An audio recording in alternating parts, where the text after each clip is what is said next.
Hello friends, mathematical वे में आप लोगों का बहुत बहुत स्वागत है। आई होप आप लोग बहुत अच्छे से होंगे। तो आज हम स्टार्ट करेंगे अपना टॉपिक ज्योमेट्री। ये geometry all competitive level exam के लिए इम्पोर्टेंट है। यहाँ से क्वेश्चन एक ना एक बन ही जाते हैं। तो हम सीखेंगे यहाँ पे वो इम्पोर्टेंट पॉइंट्स, बेसिक पॉइंट से हम स्टार्ट करेंगे जिससे कि हमें इसमें कोई कंफ्यूजन ना हो। छोटी से छोटी पॉइंट को हम समझेंगे। तो सबसे पहले हम ये समझ लेते हैं ज्योमेट्री में कि ज्योमेट्री में हमें पढ़ना क्या है, कौन कौन सा टॉपिक हमें पढ़ना है। तो सबसे पहला जो हमारा टॉपिक है वो लाइन्स एंड एंगल्स है। दूसरा हमारा टॉपिक है ट्रायंगल्स। फिर हमारा तीसरा टॉपिक है क्वाड्रिलेटरल्स। फिर हम सीखेंगे सर्कल्स के बारे में। फिर हम सीखेंगे पॉलीगन्स के बारे में। हम पॉलीगन्स के बारे में सीखेंगे। तो आज हमारा सबसे पहला टॉपिक लेते हैं लाइन्स एंड एंगल्स। तो सबसे पहला है lines and angles. Lines and angles. तो वीडियो स्टार्ट करने से पहले मैं कहना चाहूंगी कि अगर आप मेरे चैनल पे नए हैं तो प्लीज चैनल को सब्सक्राइब कर लीजिए और बेल आइकन को भी प्रेस कर लीजिए, जिससे मेरे आने वाली वीडियोस का नोटिफिकेशन आप तक जल्द से जल्द पहुंच पाए। तो चलिए हम सीखते हैं। तो लाइन्स एंड एंगल्स पढ़ने से पहले हम सीखते हैं पॉइंट्स के बारे में। तो हमने एक ऐसा निशान बनाया, ये क्या कहलाएगा? ये पॉइंट कहलाएगा। अब हम इसके बारे में क्या कह सकते हैं? डेफिनेशन, एज ए डेफिनेशन तो हम कह सकते हैं कि इसमें क्या है, रेडियस इसका क्या है, 0 है, और ना ही लेंथ है ना ही ब्रेथ है। तो ये क्या कहलाएगा? ये पॉइंट कहलाएगा। अब ये पॉइंट आपस में मिलेंगे तो वो क्या देंगे? डिफरेंट टाइप के कर्व देंगे। तो अगर वो सीधी वे में मिले तो हमें क्या मिलेगा? एक स्ट्रेट लाइन मिलेगा। अगर सीधी वे में मिला तो हमें क्या मिलेगा? स्ट्रेट लाइन मिलेगा। अगर वो रेंडमली ऐसे मिले तो हमें किसी भी टाइप का हमें कर्व मिलेगा। वो कर्व मिलेगा, वक्र रेखा मिलेगा। हमें ये क्या मिलेगा? एक सरल रेखा हमें मिलेगा और हमें वक्र रेखा मिलेगा। वो अगर इस तरह से मिले, वो डिफरेंट टाइप के हो सकते हैं। तो इसको क्या कहेंगे? वक्र रेखा कहेंगे और इसको हम सरल रेखा कहेंगे। तो हम इसके बारे में और भी हम पॉइंट्स के बारे में जानते हैं कि हम क्या कहते हैं। डिफरेंट टाइप के पॉइंट्स, जैसे हमने किया कि हमने लिया कोलिनियर पॉइंट्स। हम किसको कहते हैं? Collinear points. कोलिनियर पॉइंट्स किसको कहते हैं? और non collinear points and non collinear points. Collinear points तो इसको हिंदी में हम कहते हैं, कि संरेख रेखाएं, संरेख बिंदु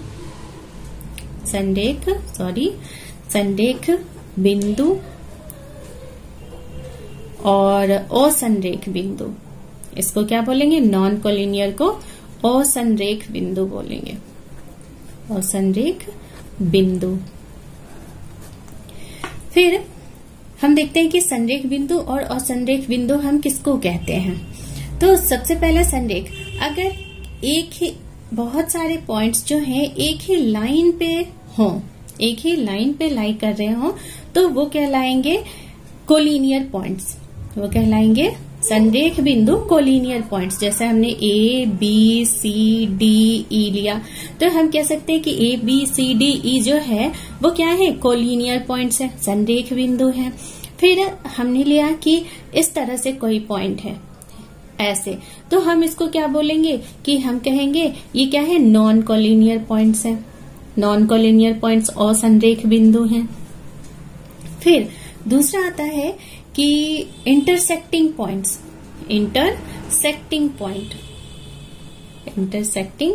पॉइंट। तो अगर हमने दो लाइन लिया, वो इस तरह से कट हो रहा, तो ये पॉइंट्स जो कहलाएंगे वो इंटरसेक्टिंग पॉइंट कहलाएंगे। और एक पॉइंट से इनफाइनाइट लाइन को हम पास करवा सकते हैं, पास हो सकती है, इनफाइनाइट लाइन पास हो सकती है। तो इस पॉइंट को इंटरसेक्टिंग पॉइंट कहेंगे। और यहाँ से जितने भी लाइन पास होंगे उस लाइन को हम बोलते हैं कॉन्करेंट लाइन्स। ये मतलब संगामी रेखाएं। इनको हम ध्यान रखेंगे। ये हो गया। अब चलते हैं हम लाइन पे, रेखा पे। लाइंस, रेखाएं, रेखाएं। अब हम देखते हैं, कुछ हम जान लेते हैं रेखा के बारे में। तो रेखा हम किसको कहेंगे? बहुत सारे पॉइंट्स अगर सीधी वे में मिले तो क्या होगा, वो हमें एक स्ट्रेट लाइन देगा, स्ट्रेट लाइन देगा। और दोनों स्ट्रेट लाइन में, किसी भी लाइन में दोनों तरफ एरो लगे हुए होते हैं, इसका कोई भी एंड पॉइंट नहीं होता। तो हम इसको रिप्रेजेंट कैसे करेंगे? हम लिखेंगे ऐसे। अगर ये ए बी लाइन हमने दिया तो इसको लिखेंगे इस तरह से, ए बी लाइन, और उसके ऊपर ऐसा हम दोनों तरफ एरो वाला लाइन का निशान डालेंगे। फिर हम अगर इस लाइन को कुछ मेजरमेंट में कट कर लें, कुछ मैग्नीट्यूड में कट कर लें, ये सी डी मान लिया हमने, और वो मान लेते हैं कि 2 सेंटीमीटर का हमने कट किया, तो वो जो कहलाएगा ये लाइन सेगमेंट कहलाएगा। ये कहलाएगा लाइन सेगमेंट, रेखाखंड, लाइन सेगमेंट, सेगमेंट, और हम इसको क्या कहेंगे? रेखाखंड, रेखाखंड ये कहलाएगा। और ये कुछ मेजरमेंट में होगा। इसको रिप्रेजेंट हम कैसे करेंगे? लिखेंगे ए बी, और इसको इस तरह से रिप्रेजेंट करेंगे, इसमें कोई भी एरो नहीं होंगे। अब आता है बात रे का। रे हम किसको कहते हैं? तो रे का एक एंड पॉइंट होता है, वहां से निकलती है। जैसे हम कह सकते हैं कि एक बल्ब हमारे पास है, वहां से लाइट्स निकलती हैं, लाइट्स के रे निकलते हैं, तो वो इस तरह से होंगे, इनफाइनाइट रे। इसको कहते हैं रे जिसका कि एंड पॉइंट हमें पता हो, एंड पॉइंट हमें पता हो। तो उसको रिप्रेजेंट हम कैसे करेंगे? ए बी, और उसको इस तरह से एक तरफ से एरो डालेंगे, इस तरह से, और एक तरफ नहीं डालेंगे। तो ये हमारा कहलाएगा रे। इनके बारे में हमने समझ लिया। टाइप्स ऑफ लाइन्स हम देखते हैं, टाइप्स ऑफ लाइन। तो सबसे पहला है स्ट्रेट लाइन। तो जो लाइन क्या हो, बिल्कुल सीधी हो, तो वो उसको हम कहेंगे स्ट्रेट लाइन, हम उसको कहेंगे स्ट्रेट लाइन। फिर हमारे पास है कॉन्करेंट लाइन। तो हमने देखा पीछे कि एक पॉइंट से बहुत सारे लाइन क्या हो रहे हैं, पास हो रहे हैं, तो वो जो लाइन्स कहलाएंगे वो कॉन्करेंट लाइन्स कहलाएंगे, वो कॉन्करेंट लाइन्स कहलाएंगे, संगामी रेखाएं। फिर है कि कर्व लाइन्स, वक्र रेखा। वक्र रेखा क्या है? इस तरह से आएगा, उसको भी हम क्या बोलेंगे? उसको हम क्या बोलेंगे? वक्र रेखा बोलेंगे, कर्व लाइन। फिर आता है पैरेलल लाइन्स। पैरेलल लाइन क्या है? कि दो लाइन हमारे पास है और उनका डिस्टेंस जो है इनफाइनाइट तक क्या हो, सेम ही हो, वो कहीं भी इनफाइनाइट तक जाकर के आपस में ना मिले, तो वैसे दो लाइन को हम क्या बोलते हैं? पैरेलल लाइन्स बोलते हैं, पैरेलल लाइन्स बोलते हैं। अब है इंटरसेक्टिंग लाइन्स। इंटरसेक्टिंग लाइन्स क्या है? दो लाइन आपस में इस तरह से इंटरसेक्ट हो रही हो, तो वो कहलाते हैं इंटरसेक्टिंग लाइन्स। फिर हमारे पास है कि ट्रांसवर्सल लाइन्स। ट्रांसवर्सल लाइन क्या है? कि दो लाइन अगर हमारे पास पैरेलल हैं तो उनको एक लाइन इस तरह से कट कर रही है, तो ये वाला लाइन जो कहलाएगा वो क्या कहलाएगा? ट्रांसवर्सल लाइन कहलाएगा, वो ट्रांसवर्सल लाइन कहलाएगा। अब हमने लाइन्स के बारे में पढ़ लिया। अब हम थोड़ा सा हाई लेवल पे चलते हैं और हम समझते हैं कि इक्वेशन ऑफ लाइन क्या होता है। इक्वेशन ऑफ लाइन देखते हैं। तो इक्वेशन ऑफ लाइन हमारे पास क्या है? होता है ax plus B Y plus C equal to 0। ये जो आता है हमारे पास, ये कहलाता है इक्वेशन ऑफ लाइन। हम इसे और अदर नाम से भी हम जानते हैं कि linear equations in two variables. Linear equation in two variables, क्योंकि इसमें क्या है? दो वेरिएबल हैं, x और y। तो और ये लीनियर है क्योंकि इनका जो एक्सपोनेंट है, इनका जो पावर है वो क्या है? 1 है। फर्स्ट डिग्री के ये इक्वेशन है, इसलिए ये क्या कहलाएंगे? लीनियर इक्वेशन कहलाएंगे। और इसमें दो वेरिएबल है तो ये टू वेरिएबल्स वाले कहलाएंगे। अब है कि इनका जो ये है x का, जो ये a जो है वो x का कोफिशिएंट कहलाएगा और b जो है y का कोफिशिएंट कहलाएगा। और ये जो हमारे पास c है वो कांस्टेंट टर्म कहलाते हैं, वो कांस्टेंट टर्म कहलाते हैं। तो अब है कि हमें इसमें कैसे कैसे क्वेश्चन आ सकते हैं।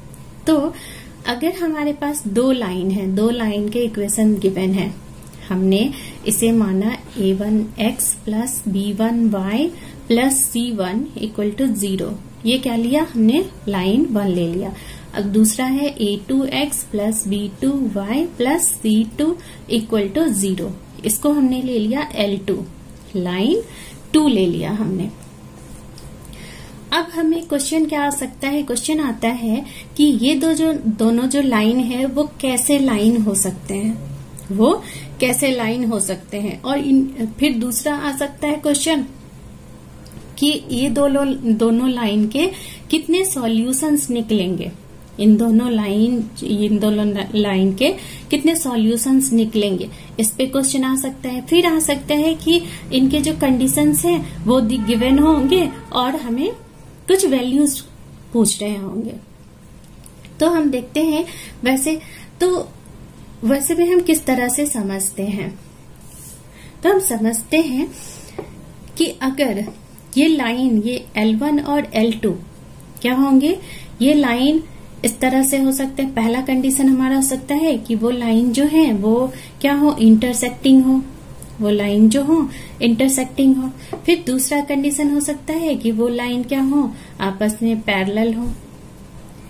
और तीसरा हमारा कंडीशन क्या हो सकता है कि वो लाइन जो हो, वो दोनों लाइन जो हो वो इसी के ऊपर हो, इसी के ऊपर हो, इसी के एक के ऊपर ही एक हो। ये L1 और L2 दोनों ही क्या हो, उसी के ऊपर ओवरलैप हो। तो 3 कंडीशन आते हैं हमारे पास। ये कहलाते हैं इंटरसेक्टिंग लाइंस, ये कहलाएंगे पैरेलल लाइंस, फिर ये कहलाएंगे कोइंसिडेंट लाइंस, कोइंसिडेंट लाइन। अब आते हैं कि इसके कंडीशन क्या हो सकते हैं, जो कि इंटरसेक्टिंग कहलाएगा। इसके कंडीशन क्या हो सकते हैं कि जो कि पैरेलल कहलाएगा, और इसके कंडीशंस क्या हो सकते हैं। तो इंटरसेक्टिंग होने के लिए हम क्या करते हैं, इनके कोफिशिएंट को कंपेयर करते हैं, कोफिशिएंट को कंपेयर करते हैं। तो सबसे पहला है कि इंटरसेक्टिंग होंगे तो ये क्या होगा, a1 upon by a2 equal to not equal to b1 upon by b2 होंगे। तो ये कंडीशन जो होगा वो क्या होगा कि ये इंटरसेक्टिंग लाइन के कंडीशंस होंगे। और इनके सॉल्यूशन कितने होंगे, इनके सॉल्यूशंस जो होंगे वो यूनिक होंगे, सिर्फ सिंगल होंगे। वो क्या होंगे, यूनिक होंगे, यूनिक होंगे। फिर इसके क्या कंडीशन हो सकते हैं कि ये पैरेलल होंगे। तो इसमें होंगे a1 upon by a2 equal to b1 upon by b2 equal to not equal to c1 upon by c2। तो ये जो कंडीशन होंगे वो पैरेलल लाइंस के कंडीशन होंगे। थर्ड इसका क्या कंडीशन होगा, और जब पैरेलल लाइन होंगे तो इसके कितने सॉल्यूशन होंगे, तो ये कहीं भी आपस में मिल नहीं रहे हैं तो इसके नो सॉल्यूशंस होंगे, नो सॉल्यूशन होंगे, नो सॉल्यूशंस होंगे। अब इसमें क्या है कि जब ये ओवरलैप है, कोइंसिडेंट लाइन है, तो इनके कंडीशन क्या हो सकते हैं, पहले ये लिखते हैं। तो कोफिशिएंट इनके कंपेयर करते हैं, a1 upon by a2 equal to b1 upon by b2 equal to c1 upon by c2 होगा। तो वो कैसे होंगे, वो कोइंसिडेंट लाइन होंगे, इस तरह से लाइन होंगे, एक के ऊपर ही एक होंगे। और इसके कितने सॉल्यूशंस होंगे, तो मेनी सॉल्यूशंस होंगे, मेनी सॉल्यूशंस होंगे। ये हम ध्यान रख सकते हैं। यहां से ये थोड़ा सा मैसी सा हो गया है, फिर भी हम इसे अच्छे से समझ सकते हैं और अच्छे से हम इसे ध्यान रखेंगे। इसके बेस्ड हम कुछ क्वेश्चंस देख लेते हैं। क्वेश्चन हमारा है the value of k for which the system of equations, हमारे पास जो है लाइन के इक्वेशंस, दो लाइन के इक्वेशंस गिवन है, कह रहा हैज अ यूनिक सॉल्यूशन। अब दो लाइन हमारे पास है, सबसे पहले इन लाइंस को हम क्या करते हैं, स्टैंडर्ड फॉर्म में चेंज करते हैं। हमारा लाइन का इक्वेशन क्या होता है, ax plus by plus c equal to 0। तो हम इस फॉर्म में पहले चेंज करते हैं इसको। तो हमारे पास क्या है, kx minus y minus 2 equal to 0। फिर दूसरा हमारे पास है 6x minus 2y minus 3 equal to 0। हमने इसको इधर ले आया, इसको इधर ले आया। अब हमारे पास क्या कह रहा है, कंडीशन है कि वो यूनिक सॉल्यूशन उसके पास है, तो हमें क्या करना है, के की वैल्यू को फाइंड करना है। तो यूनिक सॉल्यूशन के लिए हमने क्या देखा था कि होता है A1/A2 equal to not equal to B1/B2, ये कंडीशन आता है यूनिक सॉल्यूशन के लिए। और ये लाइन कैसा होता है, इंटरसेक्टिंग लाइंस होते हैं ये। तो चलिए हम इससे हम क्या करते हैं, इसको कंपेयर करके हम अपना के का वैल्यू फाइंड करते हैं। तो क्या आ जाएगा यहाँ पे, तो के एक्स का कॉफिशिएंट, हमें एक्स को नहीं लेना है, एक्स का कॉफिशिएंट अपॉन बाय क्या हो जाएगा 6 not equal to -1 upon by, हम साइन के साथ यहाँ पे रखेंगे -1 अपॉन बाय -2, -1 अपॉन बाय -2। हमने ये कंडीशन रखा था, ये कंडीशन हमने रख लिया। अब हम क्या करेंगे, इसको सॉल्व करेंगे। तो यहां से हम इसे कट कर सकते हैं, 2 3 जा 6, माइनस माइनस हमारा कैंसिल हो गया। अब ये 3 उधर चला जाएगा, तो क्या आ जाएगा, के नॉट इक्वल टू 3। हमारा कौन सा ऑप्शन सही होगा, बी ऑप्शन हमारा सही होगा। आई होप कि समझ में आया होगा। एक क्वेश्चन और लेते हैं हम। तो क्वेश्चन हमारे पास है, if the system of equations 2x + 3y = 7 और दूसरा लाइन का इक्वेशन है 2ax + a + b × y = 28 has infinitely many solutions, then हमारा कौन सा ऑप्शन सही होगा। इसमें कह रहा है कि दो लाइंस के इक्वेशन हमें गिवन है और कंडीशन हमारा क्या है कि वो क्या है, दोनों लाइन आपस में इनफाइनाइटली मेनी सॉल्यूशंस के हैं। एक के कोइंसिडेंट लाइन हम कह सकते हैं कि एक के ऊपर ही ये एक लाइंस है। तो इनका कंडीशन क्या होता है, सबसे पहले इनको हम स्टैंडर्ड फॉर्म में चेंज करते हैं। तो क्या आ जाएगा, 2x + 3y = 7 और 2ax यहाँ पे -7 आ जाएगा इक्वल टू 0 और यहाँ पे आ जाएगा a + b × y -28 equal to 0। अब इनफाइनाइटली मेनी सॉल्यूशंस के क्या कंडीशन होते हैं, हमने देखा था उधर कि जब हम स्टैंडर्ड फॉर्म में लिखते हैं तो क्या होता है कि A1/A2 equal to B1/B2 equal to C1/C2। तो ये जो कंडीशन होंगे इनफाइनाइटली मेनी सॉल्यूशंस के होंगे। तो अब हम क्या करते हैं, इनको कंपेयर कर लेते हैं, इनके कोएफिशिएंट्स को कंपेयर करते हैं। तो क्या आ जाएगा, 2/2a equal to 3/a + b और इक्वल टू क्या आ जाएगा, 7/28। माइनस माइनस कैंसिल हो जाएगा, 7/28। यहाँ से हम कट करते हैं, ये 4 से हो जाएगा कट और यहाँ से ये कट करते हैं। तो इस तरह से हमें मिलेगा, क्या आ जाएगा, 1/a equal to 3/a + b equal to 1/4। अब क्या करते हैं, बारी बारी से हम इनको कंपेयर करते हैं इसके साथ में, कांस्टेंट टर्म के साथ में। तो 1/a इक्वल टू क्या आ जाएगा, 1/4। यहाँ से क्या आ जाएगा, a का वैल्यू 4। अब दूसरे को कंपेयर करते हैं हम, तो 3/, क्या आ जाएगा, a + b इक्वल टू क्या आ जाएगा, 1/4। तो यहाँ से कंपेयर करेंगे, क्या आ जाएगा, 4 3 जा 12। तो हम क्या लिखेंगे यहाँ पे, a + b इक्वल टू 12। अब a का वैल्यू हमारे पास क्या है, 4। तो b इक्वल टू हम क्या लिख सकते हैं, 12 - 4। क्या आ जाएगा हमारे पास, 8। b का वैल्यू कितना आ गया, 8। अब कौन सा ऑप्शन हमारे पास सही होगा, a इक्वल टू 2b होगा। b का वैल्यू तो ज्यादा है तो ये नहीं हो सकता। b इक्वल टू 2a, तो a हमारा 4 है तो a × 2 4 × 2 8 हो जाएगा, जो कि b के इक्वल हो जाएगा। तो हमारा ऑप्शन क्या हो जाएगा, बी ऑप्शन हमारा सही हो जाएगा। तो आई होप कि वीडियो अच्छा लगा होगा। अच्छा लगा है तो प्लीज लाइक करिए और अपने दोस्तों में से शेयर करिए। और लाइंस को और भी, स्ट्रेट लाइंस को और भी अगर डिटेल्स में पढ़ना है, 2D ज्योमेट्री में पढ़ना है, तो हमारा डिटेल वीडियो प्लेलिस्ट में पड़ा हुआ है, वहां से 2D ज्योमेट्री का वीडियो आप देख सकते हैं, जिसमें कि लाइंस के जो स्लोप्स होते हैं वो है, डिफरेंट फॉर्म ऑफ स्लोप्स, हम कैसे सॉल्यूशंस निकालते हैं वो भी वहां पे गिवन है। तो आप वहां से देख सकते हैं। Thanks for watching.